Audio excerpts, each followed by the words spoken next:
Welcome to the Want Moshiach podcast. Today we're discussing perhaps the most important topic, a topic that Rebbe brought up countless times right in the beginning of Shulchan Aruch. Al tizbayish mipnei hamaligim. Do not be afraid, do not be embarrassed by the scoffers. There's a lot of things we can do to bring Mashiach, but sometimes we're scared to do them or we're not comfortable because we're not comfortable doing them, because we're embarrassed by them or we don't think it's the right thing to do. So today we're going to talk about that. When should you go for it? Is it the right thing to do? How are we supposed to think about all this? So let's get right into it. Yeah, so I'll give my 2 cents on the matter. I think this is something that I've been, thinking about personally. How, going through this whole thing about Mashiach and getting into it and spreading the message and saying Yechi and Shul and Bechlal talking about the Rebbe as Melech HaMoshiach. It's very hard, especially if you're not someone who was brought up with it. To start doing it all of a sudden is very, very hard, especially if you're in a community where no one talks about it. It's not like a thing that people do. We don't talk about the Rebbe as Melech HaMoshiach. We don't talk about Mashiach as a thing of the present. We don't say Yechi. We don't wear Yechi yarmulka. It's not only that, but it's taboo. You don't bring it up. It's one of those things that you don't bring up. But so I was thinking, like, it's very uncomfortable. So why would I do it? And the more I learned the Sichos of Tafshin and Beis, which I think is the most important thing to do, like the Rebbe says in Tazir Mitzayra, the Derech HaYeshara, is learning in Yarmulka Mashiach. So for sure, that's first and foremost.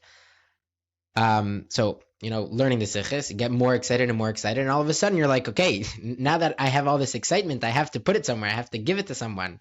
So you sit with your friend and you talk to him about the Sichos, and you sit with this, and you try so many times to bring it up, but it's still always, you're looked at as like the weirdo. Like, why are you talking about Mashiach, bro? Like, you're that guy. You're that guy, exactly. You become that guy, and it becomes so weird. Like, why are you talking about Mashiach right now? Right now is Yudis Kislev. We're talking about the Alter Rebbe. Why are you talking about Mashiach? Right now is Chanukah. Why are you talking about Mashiach? Like, right now is Purim. Why are you talking about Mashiach? So on and so forth. There's so many times where you're like bringing it up, but why are you bringing it up now? You're so weird. This is everything that you talk about is about Mashiach. So then I started. Then this podcast started, and started talking to more people about it. People that I in the beginning I would never have thought of speaking to, but now I started speaking to more people, and people started speaking to me about it, and so on and so forth. Conversations happened. And throughout the conversations, especially with people that were there throughout that time, it came out so many times that this was the thing. This was normal. In Tafshin and Beis, Tafshin and Gimel, Tafshin and Daled, up until Gimel Tammuz, it was the thing that literally everybody did. This was Chabad. Lubavitch was known as the Messianic movement. Why were we known as Messianic movement? Because everybody was talking about Mashiach in such a real way. Not only talking about the general concept of Mashiach and Geula in such a practical and such a current way, but also talking about the fact that there is a Melech HaMoshiach in the world. And getting so excited about it, and printing in the newspapers, and making books about it, writing books about it, and so many, going to schools and teaching about it. This was the thing that everybody was doing. And the more I heard about it, and I'm like, oh my gosh. So what happened? What happened post Nundal? What happened after Gimel Tammuz? Why are we not doing the exact same thing? And it's interesting when we bring it up to the few guests that we had that were there and that were living through that time. What's brought up is there was hisnagdos. There was there's a story. I was reading the Me'acheri HaPiskei Dinim, one of the publications that opened my eyes to what was happening in those times and how that was the normal thing, and it was being encouraged by the Rebbe so strongly. Was this publication by David Nachshon that he gave out the Shura by his wedding, and they translated to English. So I started reading it in English, and then I went to the Hebrew, to the original. And over there, he brings a story of after after I think it was a week or two, where the Rebbe was being ma'idi Yechi, and the Piskei Dinim were going crazy. Everybody was signing. It was mamish so tumult. There was a big vibe of Mashiach vibe in Crown Heights and Bechlal in the world, in Eretz Yisrael, and the whole Chabad. And something happened that all of a sudden, the Rebbe became quiet, stopped doing it, and it was very, very weird. And there were rumors, a lot of rumors going around that the Rebbe was very, very, very angry. It wasn't good. The Rebbe didn't like it. Those are the rumors. So there was this guy, I think his name is Shmueli or something, and he's a publicist. He writes publications, newspapers, I don't know, something like that.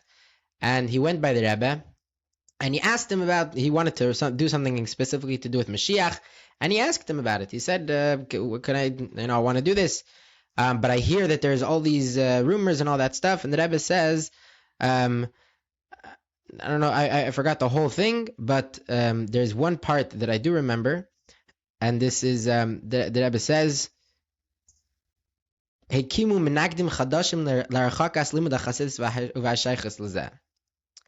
Now that's a translation. The Rebbe said it in Yiddish, obviously, but what the Rebbe was saying is that there was new snagdus to the whole thing, and now we're not doing it. So much so to the extent that the Rebbe sent to Eretz Yisrael that the Lag B'Omer parade should have nothing, zero mention of Mashiach. No, we want Mashiach now, no nothing.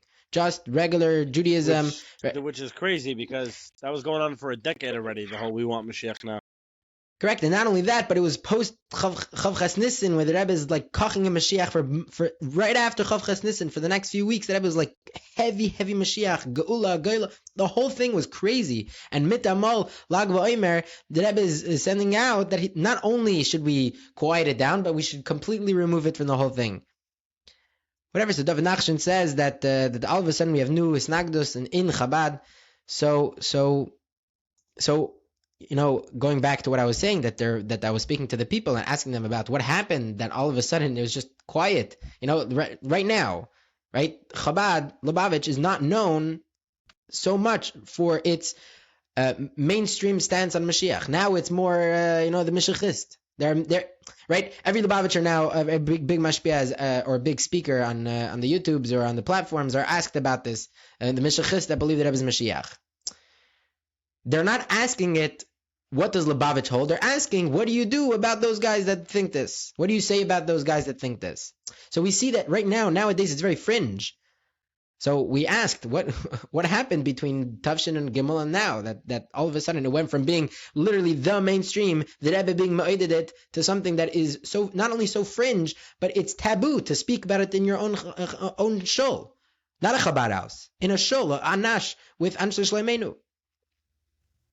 So what was the answer? The answer is that post Nun Daled, after Gimel Tammuz, there was a big effort, sadly, from I don't know who exactly it was, how it came to be, but there was a snagdus, not a snagdus from the Welt, but a snagdus from Chabad itself.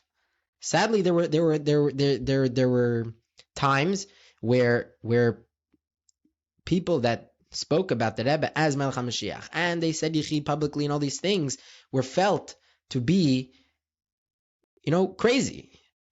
They were felt like they made them feel very, very shunned, and they silenced them in different ways of kicking out of cheder and shlichus. There were so many different parts throughout the next few years, things that happened that caused people to, stop talking about it.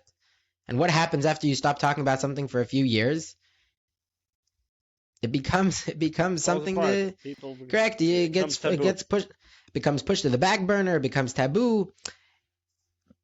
And what's crazy is that in conversation with people that believe that we should be spreading this message of the Rebbe as Melech HaMoshiach, and Mashiach is in the world and all that stuff,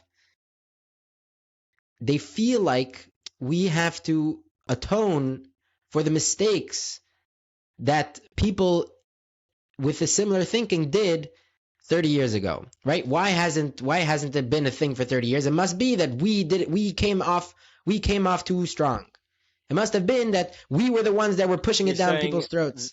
the only guys who would want to actually, who have the ability, who actually want to spread the message, are themselves scared of spreading it because of other people, that they have this building up this whole situation in their head that they themselves are scared of spreading it. This phantom Correct. fear.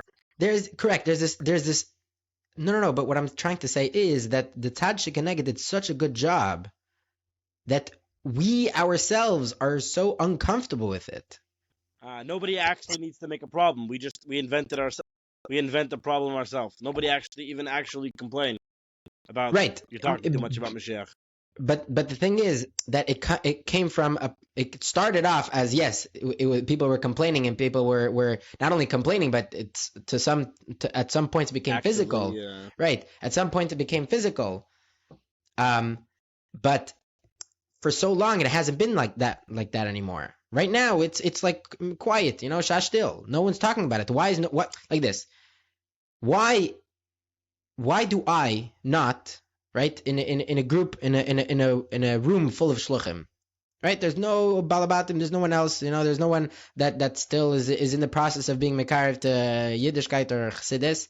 Why do I feel uncomfortable standing up and addressing the Rebbe as Melech HaMoshiach? Why do I feel uncomfortable?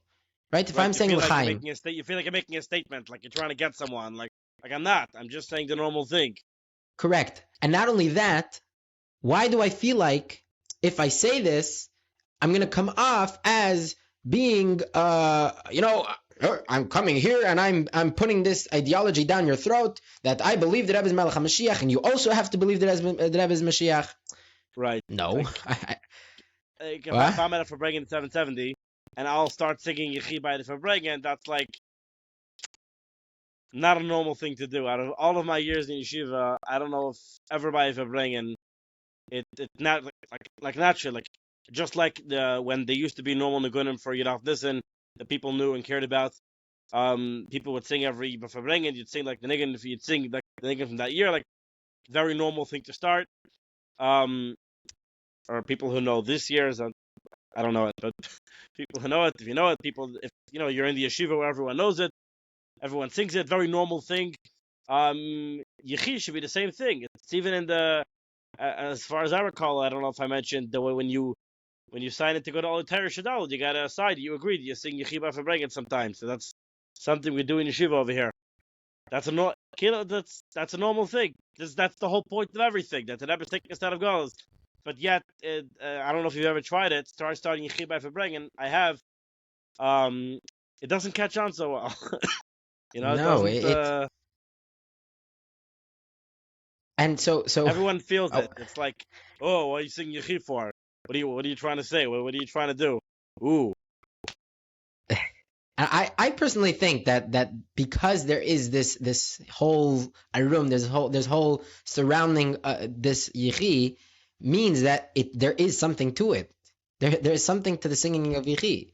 If not, it would just be like another song, and who cares? If you sing it, sing along. Like, why not?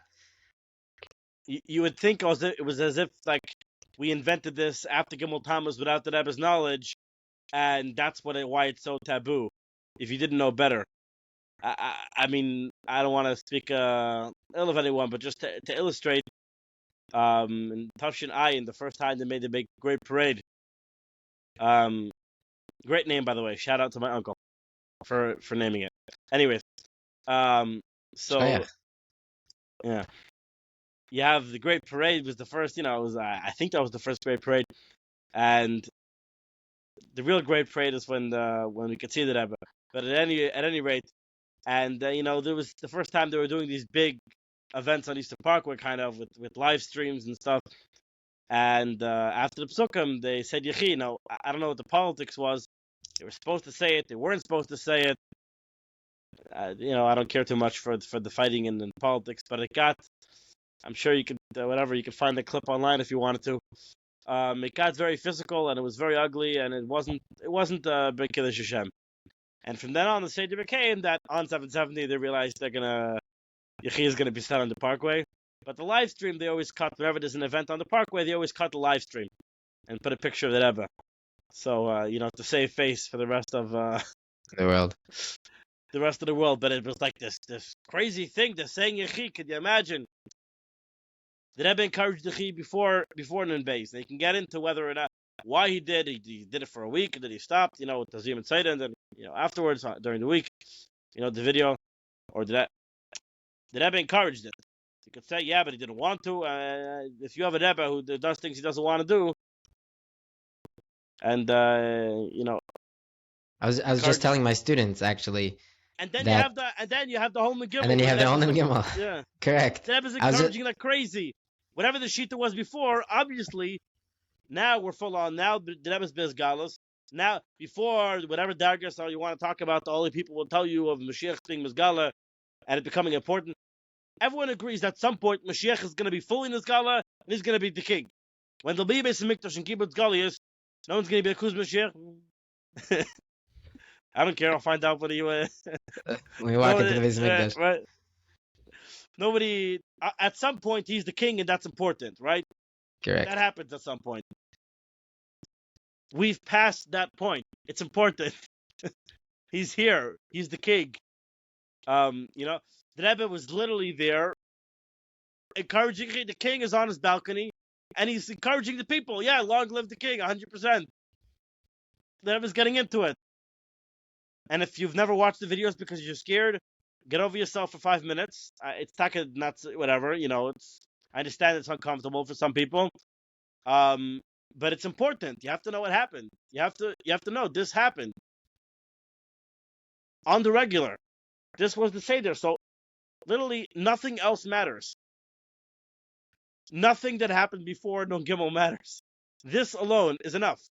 Obviously now it is important. Now this is what Lubavitch does. It's not pushing anyone aside. And if it is, it's not a relevant factor for some reason because the Rebbe is the only one who sets policy in Lubavitch, and he's sitting there every day, putting all of his energy and encouraging the Chassidim to sing Yechi with all their energy. Right, and if he didn't want, of like, oh, he just wanted to be with his Chassidim, they would just want him to have a refuah shalema and take them out of Gola. I mean, I can't even. You have people who make these tainas who about everything else about the Rebbe, they're medayik the Rebbe. And yet, given a whole year of that was pretty much all that was going on with the Rebbe, and they're like, nah. It's like, write it off. What? The Rebbe's the Merkava. The Rebbe. I don't have to explain this. This is the Rebbe. This is the policy. And then you come and you say Yechi, and everyone looks at you like you fell off the moon. I'm the normal one. This was normal. This was the regular thing. Not only was normal, it is normal. It is normal. A very big part is the way people think, like we were mentioning at the beginning, to quote, this groupthink, right? People, it's not only that they do whatever's normal, they think in whatever's normal. I can give an example for myself. I didn't grow up in 77, I grew up in Los Angeles. Los Angeles is they're pretty parv. They're pretty. You want to see Yechi, it's no problem. Want to not see Yechi, it's no problem. By the rallies in Cheder, I believe they say Yechi.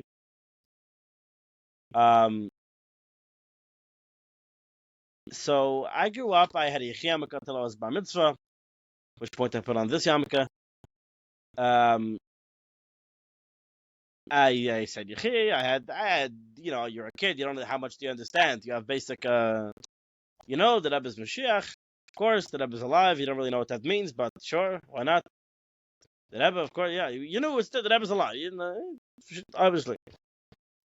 And whatever certain things that I was used to, that's what I did. Singing Yechi after davening, after the psukim. I was used to that. Then eventually I came to 770 and they say Yechi b'Keresh Torah. Apparently they've been doing that since Megillah, whatever, since I believe. But yet because I'm not used to it, I didn't grow up doing that, even though there's no reason it makes more sense that if I'm not then there, And it's not like something someone invented later. It was invented, whatever. At the same time, I started saying Yechi after davening. Right. Because I like answer in 770, but like if I'm by a shul if I'm home in LA, I'm not gonna say Yechi b'Kriyas Torah. Why not? Because in my head, when I grew up and what's my version of normal, it's not normal. It's very interesting. Even though I'm all the way on board, Right. I have in my head my version of normal, and Also, Rosh Hashanah.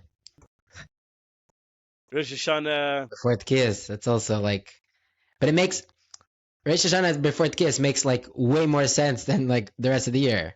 There is merit, just to be fair for all the. It is a bit probably off to say Yechi in middle of davening. It's probably not much. If you want to say that, Okay. therefore it's different because this is middle of davening and this is after davening. But I'm saying totally before Tkiyas, by Tkiyas makes a No, I'm lot saying more that sense. there is a difference between after davening and middle of davening. Correct. The concept of not not messing with the nusach. And at this point, things diverge into totally behagish about it's first part of davening or Yeah. but that's already up to the individual person. My point is just because I wasn't used to it, not because I had these cheshbonos about davening or not davening, just because I wasn't used to it, It's weird. I don't say it. And that's really the thing you have to understand. People will do whatever's normal, and then they'll make sense of whatever the reason that is. Like I just did, and I explained away why I said why they do make sense. See? There you go. There you go. And Right, you'll be so convinced of it. It's for real, This is the way people work. what do you think? How do you think we get people out of it? What's the So the first thing is you got to know the facts. You got to know the facts. You have to take yourself out of what you consider normal and think about something. Realize what the facts are. Right. I think before you get to the facts, I think it's also important to be open to the fact that everybody else might be wrong. It might be possible that your whole circle is wrong. Like for example, Eretz Yisrael, the whole college campuses thing.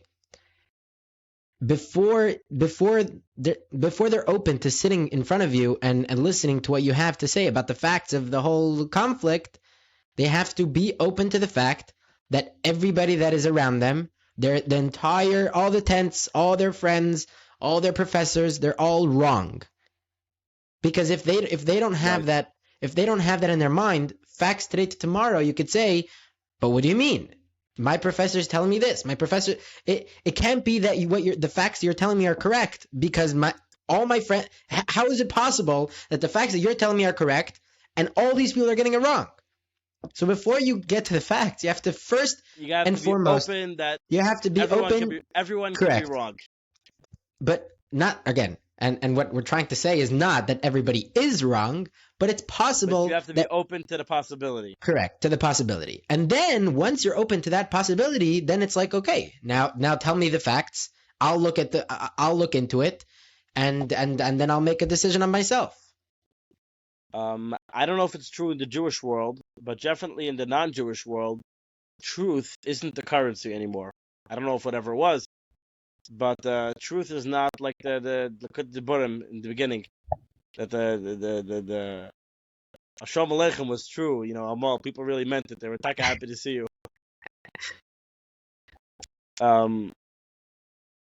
Truth was more in today's woke culture. Truth isn't even important. Truth is whatever I say it is.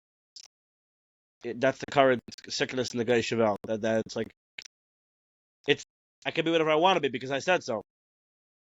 It's like there is no objective reality and objective truth. It just doesn't exist. You have to first accept that no, there's truth. The sikhs mean something. It's not whatever I want it to mean. There's the right way to do things. There is maybe different opinions about it, but there are some wrong ways to do things. There's shivim pan malteida, but there is truth. Everything is not open to interpretation. That's the first thing you gotta understand. And then you have to realize that everyone is doing the same thing. A lot of people, like you're saying, you engage them in a discussion. Let's say they are interested. You talk to them, and they say, you've got a good point there. I haven't really looked at the sikha before, or I haven't looked at it that way. Or you're right. This does seem to be a bit right. The Rebbe Taki encouraged the for a year, You think it'd be more accepted, but then he says right away. The guy goes, "Hey, my all the big mashpiyim, my mashpiyah, my father, they were there. They know this. They don't care, you know. So whatever you're saying, are you smarter than Yael? You smarter than this guy? You smarter than that guy?" And they're not screaming Yechi from the rooftops, so I don't have to answer you because they're smarter than both of us, and they don't say what you're saying. So you think you figured out Pshat L'Chayesodin and Beis? You're telling me Pshat is I have to go care who Mashiach is, and everyone has to go greet the Rebbe as Mashiach, and we have a king, and that's important, that Mashiach is Bezgalus. I think it means do more Torah mitzvahs. That's what I'm Mashpiyim about, learning more Chassidus, Kochim, Mitzayim, Skashus, Tim Rebbe. My Mashpiyim never talks about this. Kabbal's Pim Mashiach Tzakenu. Yeah, whatever, Torah mitzvahs, bring Mashiach, like always, like all the sichos. That's the Verbrengens. There's nothing, so you're telling me that the whole point of Judaism and the whole Avodah Ardar is something different than everything I've heard in my whole life in yeshiva. Obviously you got shot in the sichel wrong, because that can't be. So you got to tell yourself, I don't know, maybe it could be. Look at it with an open mind. And one of the weird places you see something similar to this by the Rebbe is Chav Chasnisim, where the Rebbe says, "Ain't fair or dry." We'll come up with the eights of what we should do and how we should do it.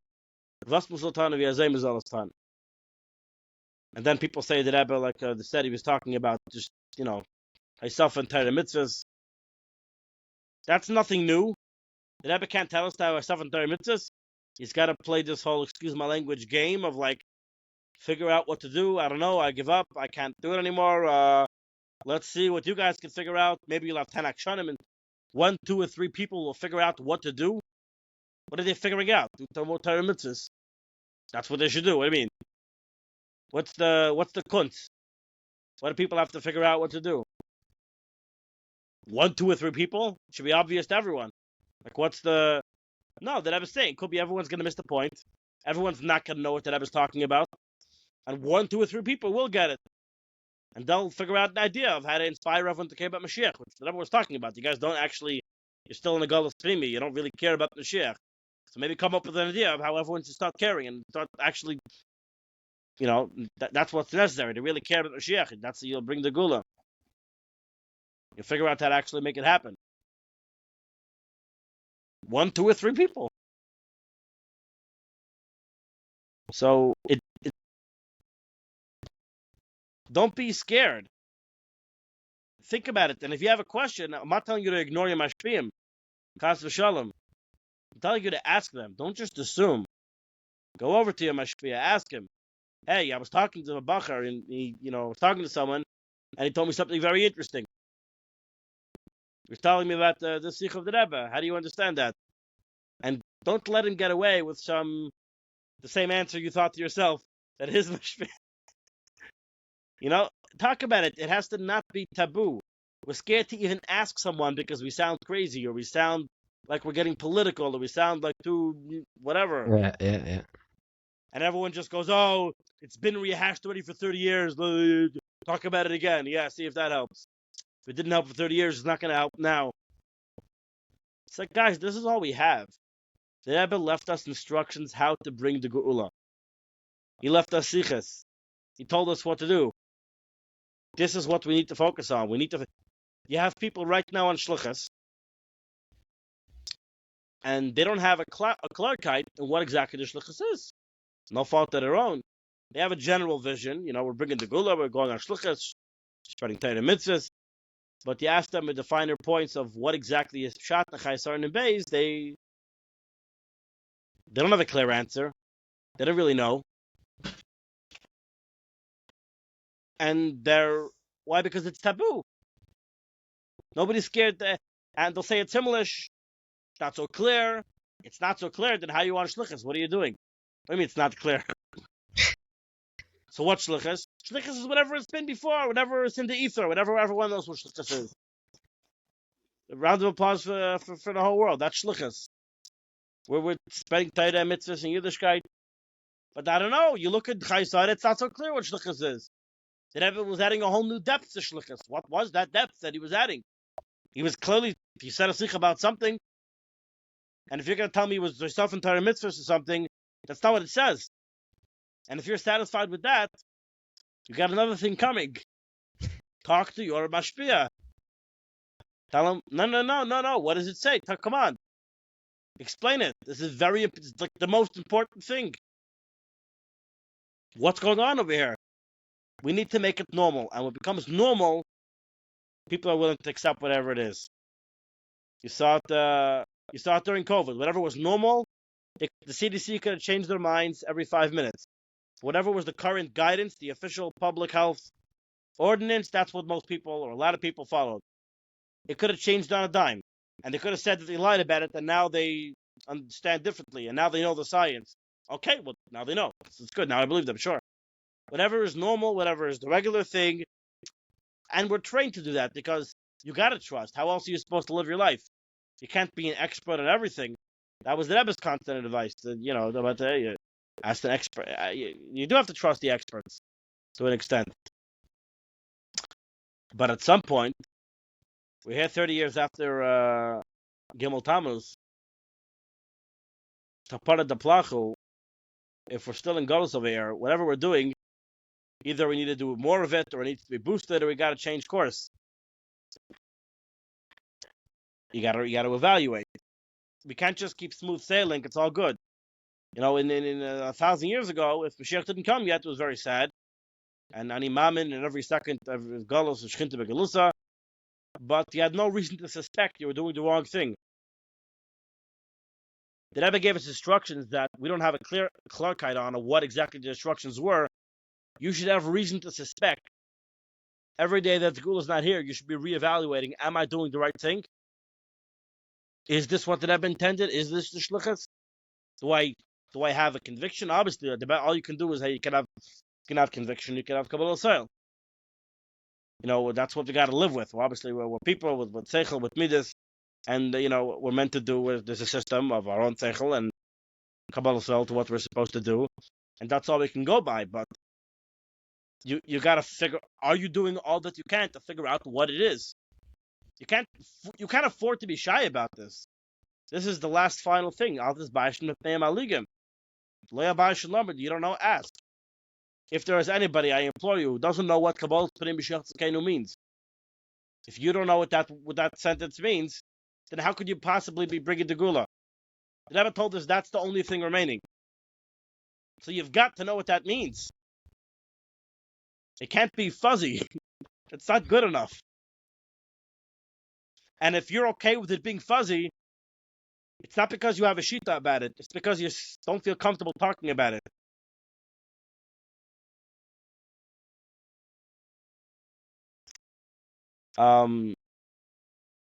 Yeah. Gotta talk about it. You gotta figure it out. I think that's yeah. I personally think Kabbalah's Moshiach Tzidkenu is, it should be a topic on everybody's forefront. It should be something that we're thinking about, speaking about, breathing about, acting about. Everything should be towards that thing. And the Rebbe says that what shlichus is, all the things that you're doing, and all of it has to be durchgenommen mit der nekuda. Everything has to be permeated with this concept of Kabbalah's Moshiach Tzidkenu.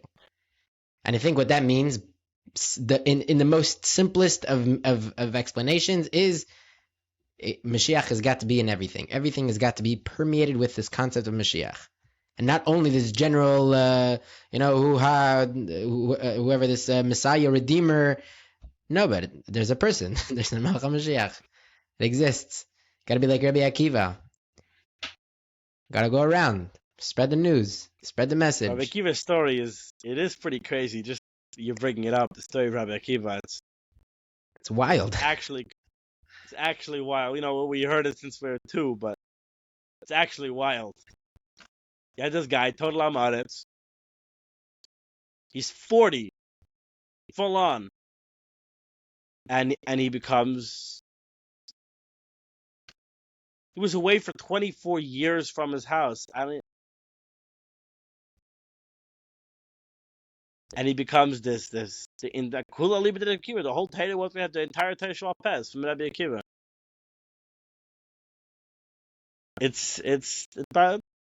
It boggles the mind. It's the dedication. That no, I am gonna do it. The whole rock story happened already after he decided he was gonna learn. He just was like, I can't do this. That was the whole condition. Now he married his wife. That he was gonna learn. That was the carrot in front of the stick.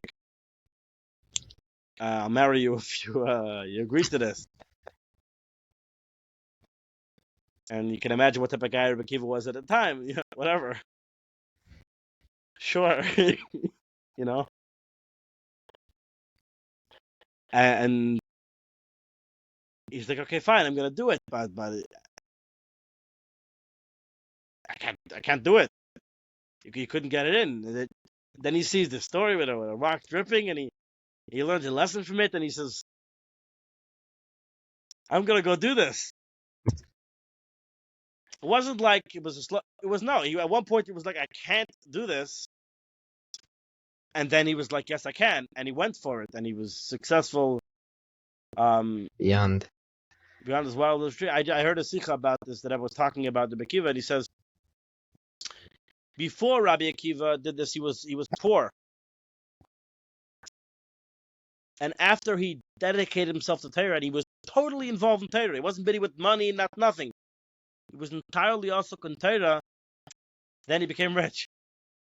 Then every other endeavor that he had became successful because he was totally focused on Torah. That's the blessing of Torah. So maybe we can apply a similar thing here. You need to be totally invested. The Rebbe is telling us the shlichus now is to be totally focused. Like you said, everything has to be durchgenommen with the recorder wie das 40 about Pnei Mashiach Tzidkeinu. And when you do that, because that's the shlichus of our time, everything will be blessed. You'll have atzlacha in everything.